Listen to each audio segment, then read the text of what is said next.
Marks questions ಯಾವ್ಯಾವ chapter ಅಲ್ಲಿ ಬರ್ತಾವ ಅಂತ ಗೊತ್ತಲ್ಲ ನಿಮ್ಗೆ. ಯಾರಿಗ್ ಗೊತ್ತಿಲ್ವೋ ಅವ್ರು ಕರೆಕ್ಟ್ ಆಗಿ ಕೇಳ್ಕೊಂಬಿಡಿ, ಯಾರಿಗ್ ಗೊತ್ತಿದೆ ಅವ್ರು ಕಾಮೆಂಟ್ ಅಲ್ಲಿ ನನಗೆ ಹೇಳ್ಬಿಡಿ. ಇಲ್ಲಿ ನಿಮ್ಗೆ ಒಂದರಷ್ಟೊಂದು ಫಿಕ್ಸ್ಡ್ ಕ್ವೆಶನ್. ಯಾವ್ದಪ್ಪ ಫಿಕ್ಸ್ಡ್ ಕ್ವೆಶನ್ ನಿಮ್ಗೆ ಗೊತ್ತು, ಒಂದು ಗ್ರಾಫ್ ಅಂತೂ ಹಾಕ್ತೀರಾ. ಇನ್ನೊಂದ್ ಏನ್ ಫಿಕ್ಸ್ಡ್ ಕ್ವೆಶನ್ ಹೇಳಿ, ಟ್ರಯಾಂಗಲ್ಸ್ ಪ್ರೂಫ್. ಸೊ ನೀವು ಟ್ರಯಾಂಗಲ್ಸ್ ಪ್ರೂಫ್ ಅಲ್ಲಿ ನಿಮ್ 4 ಇದೆ ಟೋಟಲ್. ಅದು ಥೇಲ್ಸ್ ಪ್ರಮೇಯ ಇದೆ, SAS, SSS ಮತ್ತೆ AAA ಇದೆ. ನೀವು ಯಾವ್ದು ಪ್ರಾಕ್ಟೀಸ್ ಮಾಡ್ಕೊಂಡಿದ್ದೀರಾ ಇದ್ರಲ್ಲಿ? ನಿಮ್ಗೆ ಅಟ್ಲೀಸ್ಟ್ 3 ಬರ್ಬೇಕು. 3 ಯಾವ್ದಾದ್ರು ಪ್ರಾಕ್ಟೀಸ್ ಮಾಡ್ಕೊಂಡಿರಿ. ಥೇಲ್ಸ್ ಪ್ರಮೇಯ ಅಂತೂ ಪಕ್ಕಾ ಪ್ರಾಕ್ಟೀಸ್ ಮಾಡ್ಕೊಂಡಿರಿ. ಇನ್ನೂ 2 ಯಾವ್ದಾದ್ರು ಪ್ರಾಕ್ಟೀಸ್ ಮಾಡ್ಕೊಳ್ಳಿ. 4ರಲ್ಲಿ 3 ಆದ್ರೂ ಬರ್ಬೇಕು. ನೀವು ಯಾವ್ದು ಪ್ರಾಕ್ಟೀಸ್ ಮಾಡಿದಿರಾ ಅಂತ ಕಾಮೆಂಟ್ ಅಲ್ಲಿ ಹೇಳ್ತೀರಾ ನಂಗೆ. ಸೊ ನೋಡಿ, ಸೊ 4 ಕ್ವೆಶನ್ ಅಲ್ಲಿ ನಿಮಗೆ 2 ಕ್ವೆಶನ್ ಅಂತೂ ಫಿಕ್ಸ್ ಆಯ್ತು, 2 ಅಂತೂ ನೀವು ಬರದೇ ಬರೀತೀರಾ. ಇನ್ನೆರಡು ಕ್ವೆಶನ್ ಬರೆಯೋದು ನಿಮ್ಗೆ ಗೊತ್ತಿರ್ಬೇಕು, ಕರೆಕ್ಟ್? ಸೊ ಈ ಕ್ವೆಶನ್ಸ್ ನ ಪ್ರಾಕ್ಟೀಸ್ ಮಾಡ್ಕೊಂಡಿರಿ. ಯಾಕಂದ್ರೆ ಈ ಕ್ವೆಶನ್ಸ್ ನ ಪ್ರಾಕ್ಟೀಸ್ ಮಾಡಿದಾಗ ನಿಮಗೆ ಒಂದು ಐಡಿಯಾ ಸಿಗುತ್ತೆ ಎಲ್ಲಾ ಕ್ವೆಶನ್ಸ್ ನ ಹೇಗೆ ಅಪ್ರೋಚ್ ಮಾಡ್ಬೇಕು ಅಂತ. ನೋಡಿ, sum of first 6 terms is 42. So ನಿಮ್ಗೆ ಇಕ್ವೇಶನ್ ಬರೋ ತರ ಕ್ವೆಶನ್ ಇರುತ್ತೆ. 2 ಇಕ್ವೇಶನ್ ಬರ್ತವೆ. ಅವ್ನ ಇಕ್ವೇಶನ್ ಸಾಲ್ವ್ ಮಾಡಿ ಆನ್ಸರ್ ತೆಗಿಯೋ ಪ್ರಶ್ನೆಗಳು ಬರ್ತವೆ. ಅರ್ಥಮೆಟಿಕ್ ಪ್ರೋಗ್ರೆಷನ್ ಬರೀರಿ, ಸಮಾಂತರ ಶ್ರೇಣಿನ ಬರೀರಿ ಅಂತ ಹೇಳೋ ತರ ಪ್ರಶ್ನೆ ಇರುತ್ತೆ.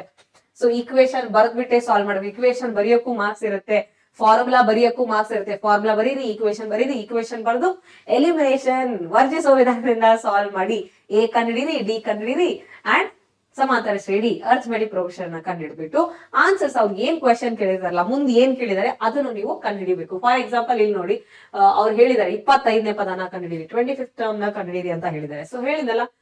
ಅಂಡ್ ಆಲ್ಸೋ ಯಾವುದೇ ತರ ಪ್ರಶ್ನೆ ಬರ್ಲಿ ಮಕ್ಕಳೇ, ನಿಮ್ಗೆ ವರ್ಡ್ ಪ್ರಾಬ್ಲಮ್ ಓದಿದ ತಕ್ಷಣ ನಿಮ್ಗೆ ಅದನ್ನ ಇಕ್ವೇಶನ್ ಆಗಿ ಬರೆಯೋದು ಗೊತ್ತಾದ್ರೆ ಇದು ನೀವು ಆರಾಮಾಗಿ ಸಾಲ್ವ್ ಮಾಡ್ತೀರಾ. ಓಕೆ, ಒಂದೊಂದ್ಸರಿ ನಿಮ್ಗೆ SN ಫಾರ್ಮುಲಾ ಕೊಡ್ತಾರೆ ಈ ತರ, ಅಥವಾ AN ಫಾರ್ಮುಲಾ ಕೊಡ್ತಾರೆ ಈ ತರ ಕೊಟ್ಬಿಟ್ಟು ಇದಾದ್ಮೇಲೆ ಮುಂದೆ ಎಕ್ಸ್ಟ್ರಾ ಕ್ವೆಶನ್ಸ್ ಅವರು ಕೇಳ್ತಾರೆ. ಇಲ್ಲಿ ನೀವು ಗೊತ್ತಿರ್ಬೇಕು ಏನ್ ಮಾಡ್ಬೇಕು ಅಂತ. S1 ಅಂತ ಮಾಡ್ಕೋಬೇಕು, which is equal to A1 ಇರುತ್ತೆ. S2 ಅಂತ ಮಾಡ್ಕೊಂಡ್ರೆ ಸಮ್ ಆಫ್ 2 ಟರ್ಮ್ಸ್, 2 ಪದಗಳ ಮೊತ್ತ, ಅದು ಇದು ಈ ತರ ಆಗಿರುತ್ತೆ. ನೋಡಿದ್ರ, ಇವೆರಡು ನೋಡ್ಕೊಬೇಡಿ. ಒಂದ್ ವೇಳೆ ನೀವು S2 - S1 ಮಾಡಿದ್ರೆ ನಿಮ್ಗೆ ಏನ್ ಸಿಗುತ್ತೆ? ಮೈನಸ್ ಮಾಡಿದಾಗ A2 ಸಿಗುತ್ತೆ, 2ನೇ ಪದ ಸಿಗುತ್ತೆ. ನೋಡಿ, ಸಿ 2ನೇ ಪದ ಇದೆ, 1ನೇ ಪದ ಇದೆ. A2 - A1 ಮಾಡಿದ್ರೆ ಏನ್ ಸಿಗುತ್ತೆ ನಿಮ್ಗೆ? ಕಾಮೆಂಟ್ ಅಲ್ಲಿ ಬರೀತೀರಾ? ವಾಟ್ ಈಸ್ A2 - A1 ಅಂತ ಕಾಮೆಂಟ್ ಅಲ್ಲಿ ಬರೀರಿ. ಏನ್ ಬರುತ್ತೆ A2 - A1 ಮಾಡಿದ್ರೆ? ಇನ್ ಜನರಲ್ ಏನ್ ಬರುತ್ತೆ ಅಂತ ಕಾಮೆಂಟ್ ಅಲ್ಲಿ ಬರೀರಿ. ಸೊ ಇದೇ ತರ ನೀವು ಪ್ರೊಸೀಡ್ ಆಗ್ತಾ ಹೋದಾಗ ನೀವು ಸಾಲ್ವ್ ಮಾಡೋದಕ್ಕೆ ಈಸಿ ಆಗುತ್ತೆ. ತುಂಬಾ ತುಂಬಾ ಇಂಪಾರ್ಟೆಂಟ್, ತುಂಬಾ ಒಳ್ಳೆಯ ಪ್ರಶ್ನೆ ಇದು. Application of the arithmetic progressions ಅಂತ ಹೇಳ್ಬೋದು. ಇಲ್ಲಿ ನೀವು ನಂಬರ್ಸ್ ನ ತಗೋತೀರಾ. 4 ಟರ್ಮ್ಸ್ ಅಂತ ಕೇಳಿದ್ರೆ, 4 ಪದಗಳಿವೆ ಅಂತ ಕೇಳಿದಾಗ ನೀವು ಅದನ್ನ ಈ ತರ ಬರೀತೀರಾ. A - 3D, A - D, A + D ಮತ್ತು A + 3D ಅಂತ 4 ಪದಗಳನ್ನ ಬರೀತೀರಿ. ಈ 4 ಪದಗಳ ಮೊತ್ತ 32 ಆಗಿದೆ ಅಂತ ಹೇಳ್ತಾ ಇದ್ದಾರೆ. ಸೊ ಹಾಗಾದ್ರೆ A ನ ಬೆಲೆ ಏನ್ ಬರುತ್ತೆ ಅಂತ ಹೇಳ್ತೀರಾ?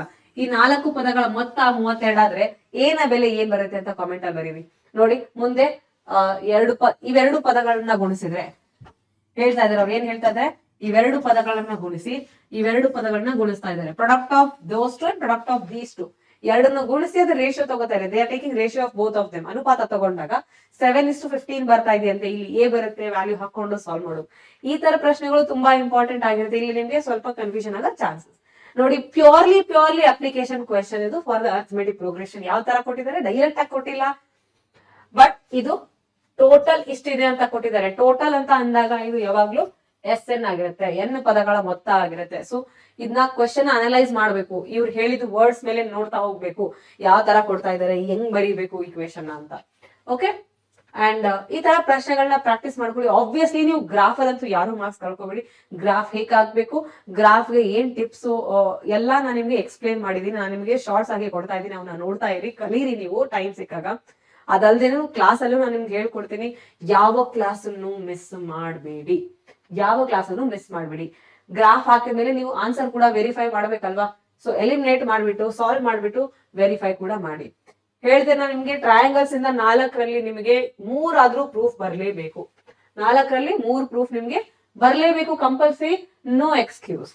ಓಕೆ, ನೋಡಿ, ಈ ಚಾಪ್ಟರ್ ಇಂದ ಕ್ವೆಶನ್ಸ್ ಹೆಂಗ್ ಸಾಲ್ವ್ ಮಾಡ್ತೀರಪ್ಪ? ಈ ತರ ಇದ್ದ ಕ್ವೆಶನ್ಸ್ ಹೆಂಗ್ ಸಾಲ್ವ್ ಮಾಡ್ತೀರಾ?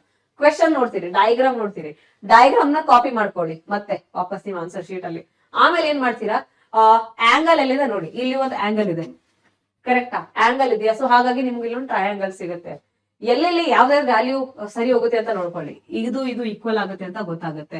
ಅಚ್ಚಾ, ಇಲ್ಲಿ 2 ಸೈಡ್ ಕೊಟ್ಟಿದೆ, 2 ಸೈಡ್ ಕೊಟ್ರೆ ನಿಮ್ಗೆ ಇಲ್ಲಿಂದ ಆಂಗಲ್ ಕೂಡ ಸಿಗ್ಬೋದು ಅಂತ ಈ ತರ ಐಡಿಯಾ ಸಿಗುತ್ತೆ. ಸ್ವಲ್ಪ ಎಕ್ಸ್ಪ್ಲೋರ್ ಮಾಡ್ತಾ ಹೋಗಿ. ಆಮೇಲೆ ಕ್ವೆಶನ್ ಅಲ್ಲಿ ಅವ್ರು ಏನ್ ಕೇಳಿದಾರೆ ನೋಡಿ, AE ಎಲ್ಲಿದೆ ಅಂತ ಕೇಳಿದ್ದಾರೆ. AE ಎಲ್ಲಿದೆಯಪ್ಪ? ಇದ್ರದ್ದು ಉದ್ದ ಕೇಳಿದ್ದಾರೆ. ಮತ್ತೇನ್ ಕೇಳಿದ್ದಾರೆ? ಆಂಗಲ್ ಆಫ್ ಡಿಪ್ರೆಷನ್ ಕೂಡ ಕೇಳಿದ್ದಾರೆ. ಯಾವ್ದೋ ಒಂದು ಆಂಗಲ್ ಕೇಳ್ತಾ ಇದಾರೆ ಅವರು, ಈ ಆಂಗಲ್ ಕೇಳ್ತಾ ಇದಾರೆ, ಈ ಆಂಗಲ್ ಎಷ್ಟಿದೆ ಅಂತ ಕೇಳ್ತಾರೆ. ಸೊ ಈ ತರನೆಲ್ಲ ನೋಡ್ಕೊಳ್ಳಿ, ಅವ್ರದ್ದು ವರ್ಡಿಂಗ್ಸ್ ನ ಅಂಡರ್ಸ್ಟ್ಯಾಂಡ್ ಮಾಡ್ಕೊಳ್ಳಿ, ಅವ್ರು ಏನ್ ತರ ಕೇಳ್ತಾ ಇದಾರೆ ನಾವು ಹೆಂಗ್ ಸಾಲ್ವ್ ಮಾಡ್ಬೋದು ಅಂತ. ನೋಡಿ ಇದು ಟೋಟಲ್ 30 ಆದ್ರೆ ಇದು 10 ಆದ್ರೆ ಇದು ಎಷ್ಟಾಗುತ್ತಪ್ಪ, ಇದೆಷ್ಟಾಗುತ್ತೆ, ಇದು 20 ಆಗುತ್ತಾನೆ. ಸೊ ಈ ತರ ವ್ಯಾಲ್ಯೂಸ್ ನಿಮ್ಗೆ ಗೊತ್ತಿರ್ಬೇಕು, ಎಲ್ಲಿ ಯಾವ್ದು ಬರುತ್ತೆ ಅಂತ. ಇದು 10√3 ಆದ್ರೆ ಇದು ಕೂಡ 10√3 ತಾನೆ. ಆಮೇಲೆ ಇದು ಕಂಡು ಹಿಡಿತೀರಿ, ಇದರಿಂದ ನಮಗೆ ಟೋಟಲ್ ಈಸಿ ಕೂಡ ಸಿಗುತ್ತೆ ಅಲ್ವಾ.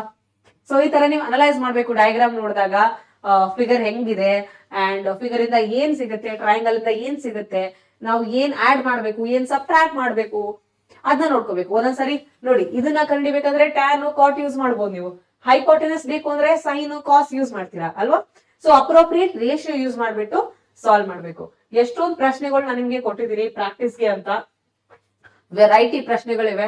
ಸ್ಪೀಡ್ ಮೇಲೆ ಕೂಡ ಕ್ವೆಶನ್ ಬರ್ತವೆ, ಎಲ್ಲಾದ್ರೂ ವೇಗ ಕೂಡ ಕೊಟ್ಟಿರ್ತಾರೆ, ಇಷ್ಟು ಹಾರಾಡ್ತಾ ಇದೆ ಪಕ್ಷಿ, ಅದ್ರ ವೇಗ ಎಷ್ಟು ಅನ್ನೋ ಪ್ರಶ್ನೆಗಳು ಇರ್ತವೆ. ಅವನು ನೋಡ್ಕೊಂಡು ಪ್ರಾಕ್ಟೀಸ್ ಮಾಡಿ, ಅವನು ಇಂಪಾರ್ಟೆಂಟ್ ಪ್ರಶ್ನೆಗಳೇ.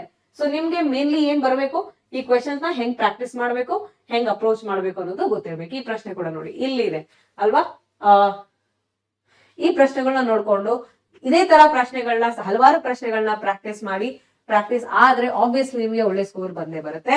ಅಂಡ್ ಇದರ ಸೊಲ್ಯೂಷನ್ ಬೇಕಾದ್ರೆ ನೀವು ನಮ್ಮ ಕ್ಲಾಸ್ಗೆ ಜಾಯ್ನ್ ಆಗಿ, ನಾನು ಕ್ಲಾಸ್ ಅಲ್ಲಿ ಎಲ್ಲಾ ಹೇಳ್ಕೊಡ್ತೀನಿ. ಈ ಕ್ವೆಶನ್ ನೋಟ್ಸ್ ಬೇಕಾ, ಎಲ್ಲಾ ಕ್ವೆಶನ್ಸ್ ನೋಟ್ಸ್ ಬೇಕು ಅಂತಂದ್ರೆ ವಾಟ್ಸ್ಆಪ್ ಚಾನಲ್ಗೆ ಜಾಯ್ನ್ ಆಗ್ಬೇಕು. ಲಿಂಕ್ ಎಲ್ಲಿದ್ಯಪ್ಪ, ನಮ್ಮ ಯೂಟ್ಯೂಬ್ ಚಾನಲ್ ನ ಬಯೋದಲ್ಲಿದೆ, ಅಥವಾ ಇದೇ ಕ್ಲಾಸ್ ಕೆಳಗಡೆ ನೋಡಿ, ಇದೇ ವಿಡಿಯೋ ಕೆಳಗಡೆ ನಿಮ್ಗೆ ಲಿಂಕ್ ಸಿಗುತ್ತೆ, ಕ್ಲಿಕ್ ಮಾಡಿ ವಾಟ್ಸ್ಆಪ್ ಚಾನಲ್ಗೆ ಜಾಯ್ನ್ ಆಗ್ಬೇಕು. ಓಕೆ, ನಿಮ್ಗೆ ಇಂಪಾರ್ಟೆಂಟ್ ಅಪ್ಡೇಟ್ಸ್ ಎಲ್ಲ ವಾಟ್ಸ್ಆಪ್ ಅಲ್ಲೇ ಸಿಗುತ್ತೆ. ನಮ್ಮ ಚಾನಲ್ ಅಲ್ಲಿ ನಿಮ್ಗೆ ಎಕ್ಸಾಮ್ ತಯಾರಿ ಕಂಪ್ಲೀಟ್ ಆಗಿ ಆಗತ್ತೆ. ನೀವು ಪಕ್ಕ ಒಳ್ಳೆ ಸ್ಕೋರ್ ಮಾಡ್ತೀರಾ. ನೀವು ಪ್ರಿಪೇರ್ ಆಗಿರ್ಲಿ ಆಗದೆ ಇರ್ಲಿ, ನಿಮ್ ಪ್ರಿಪರೇಷನ್ ಲೆವೆಲ್ ಇಲ್ಲಿ ಹೋಗುತ್ತೆ, ನಿಮ್ ಮಾರ್ಕ್ಸ್ ಕೂಡ ಚೆನ್ನಾಗಿ ಬಂದೇ ಬರುತ್ತೆ. ಮಾರ್ಕ್ಸ್ ಜೊತೆ ನಿಮ್ ಕಾನ್ಫಿಡೆನ್ಸ್ ಕೂಡ ಜಾಸ್ತಿ ಆಗುತ್ತೆ. So stay connected with us and attend our classes, and do not forget to join our WhatsApp channel because you will get all the updates in there. Okay, see you everyone, take care.